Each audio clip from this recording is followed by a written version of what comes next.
Omukunganya w'akatabo Katoto magazine Jovita Ajuna akutidde bannannyini masomero agawandisiza abaana okweta amazina agenda okuba ku lunaku lwa ssande mu kivvulu ky'abaana ekyatoto e Namboole.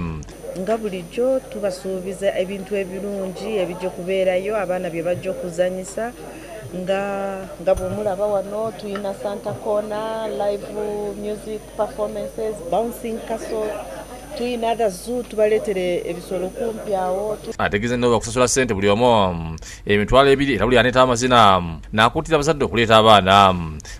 Abaana abo bakusasula mitwalo ebiri nabo basasula essomero mu cateringira abaana bamwe abo in collaboration with the parents.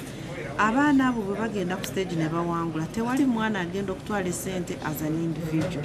Essente ezo tugenda zitwalira wamu nga essomero. Bino abyogedde ku ofiisi zaffe nga ttiimu tennaba kusimbula okutalaga amasomero ag'enjawulo nga bakubiriza abayizi okujja mu Kivvulu. Gates ziopeninga ssaawa 2 tuggalawo ssaawa 11 Ekivvulu nga tukiggalawo.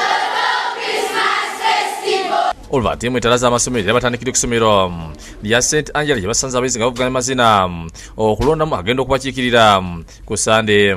Tubasaba muleeta abaana bammwe waneeno ku Toto Christmas Festival. Bwe bavudde wano beeyongedde ku ssomero lya Waledi embuya gye basanze nga abayizi bali ku mukolo ogw'okutiikira bagenda mu piwano ng'eno abakozi ba Bukedde bawadde flyers n'obutabo bwa Toto. Beeyongedde ku ssomero lya Bambo Babies erisangibwa Kanyingi basanze nga abayizi bali ku mukolo gwabwe ogufundikira omwaka. Yena abayizi bawalidde obutabo bwa Toto ne flyers era abasomesa ne bakasanga bagenda okuleeta abaana ku ssande. Nkubiriza abazadde bonna batwale abaana be for the Toto Christmas Festival. Bagenzere ku ssomero lya Palace e Namboole n'abayizi baweereddwa obutabo bwa Toto ne flyers okwongera okutegeeza abazadde ng'Ekivvulu bwe kisembedde. Advise all parents to bring their children on the Toto Festival. Nsaba abazadde baffe abalungi batutwale ku Toto Christmas Festival. Nkunga abazadde bonna muleete abaana nga 9 e Namboole. Basembeza essomero lya Clever's Origin Junior School gye basanze abayizi ne baweebwa ebirabo okuva mu Positive Bank era ne bakunga okujja ku lunaku lwa ssande. N'enteekateeka za Kabaga akatuumiddwa $1 million party season 2 ziri mu giya.